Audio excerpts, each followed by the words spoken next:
Hi everybody, welcome back to my channel. I have done the big move since we last chatted and I have my own little studio and I'm hoping that everything is going to go nice and smoothly for our first video. And what I want to do is I want to try out a new technique that I've seen online quite a bit and using polymer clay. So I'm using some white polymer clay and then I'm going to use some mica powder, some blue mica powder and some cyan alcohol ink and silver leaf. So what I've done is I have conditioned my white clay to start with and I'm just going to run it through my pasta machine. Okay, I've run it through my pasta machine, which is a little bit dirty unfortunately, but it's not a problem for this specific technique. Thank goodness. So what I'm going to do is I'm just going to cut it into two pieces. And on the first piece, I'm going to use a little bit of mica powder.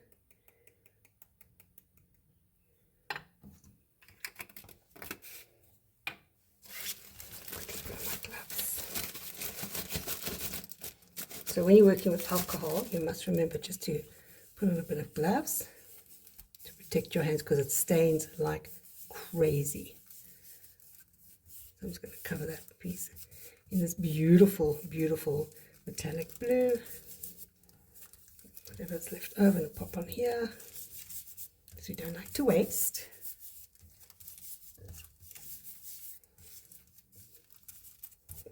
I'm not doing it very carefully because I'm going nice and fast, so you don't have to watch every single part of this video.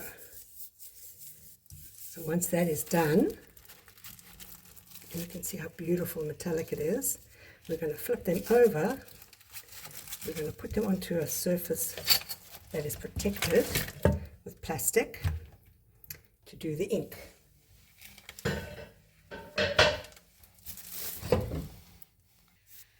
Okay, so now we're going to use our ink. Sorry, I'm running out of breath here. Just rub that on.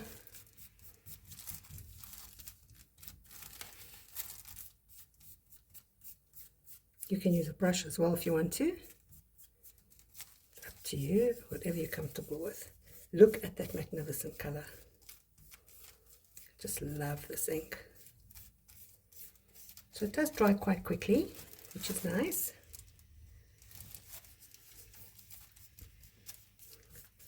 But you must, as you can see, it is quite messy, so you must please work on plastic to protect your surfaces. And once that is done, you're going to take a piece very carefully of silver leaf.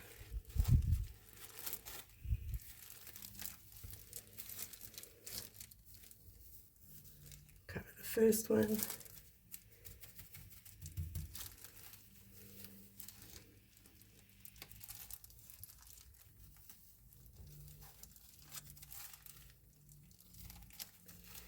Just using all the little bits and pieces, and we'll just cover the second one.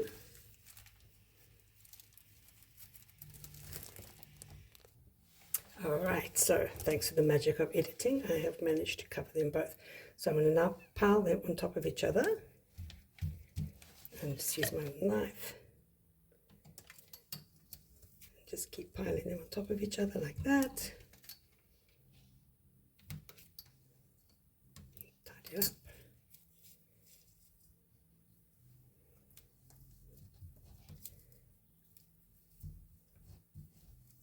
Okay, now we have to make it stick.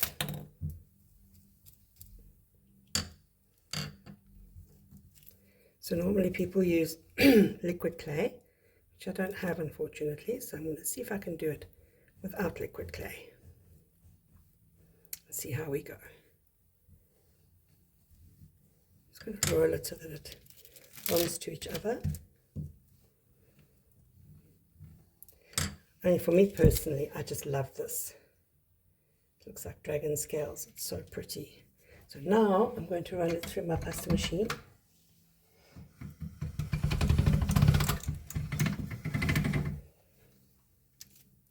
And we've got that beautiful finish. I wanted to try and do it as a roll.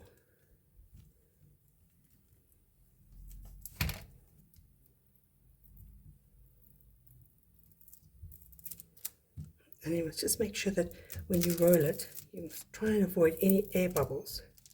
So I'm going to just push it, squeeze it nicely, and make sure that there are no air bubbles trapped. I think at this point we can get rid of the plastic.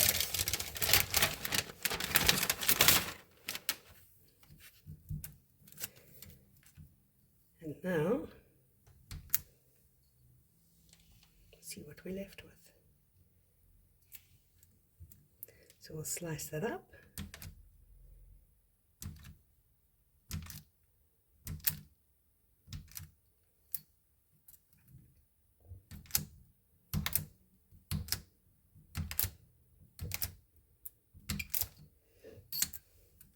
See, we still have plastic.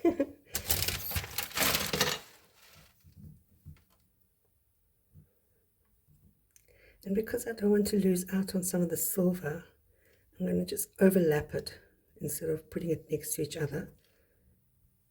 Sorry about I don't know why my voice has gone like this. But anyway.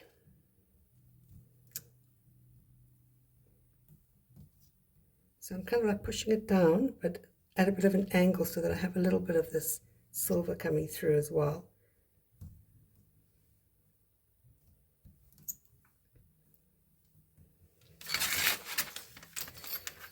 Okay, so now I'm going to just roll it. Just to kind of get it combined.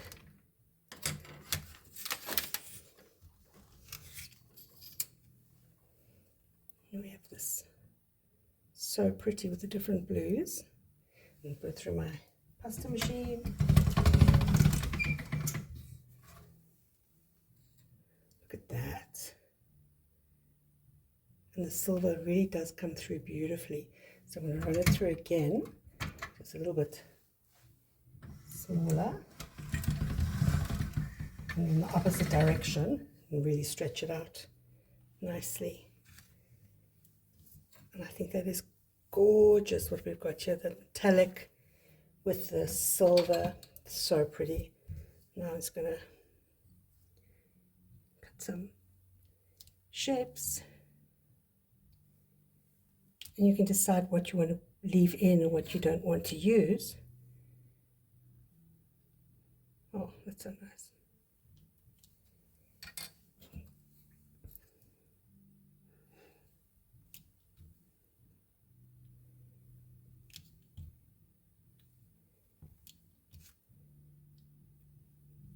This is such a pretty design.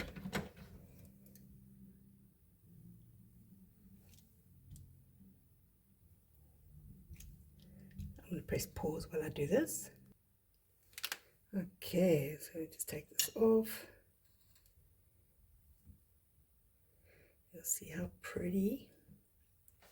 So I'm just going to use my little cutting tool and make little, that's a bit small. Make little holes for where the jewelry bezel will go through. The jewelry finding, sorry. And yeah, let me show you how pretty. Take this one rather because it's got a hole in it.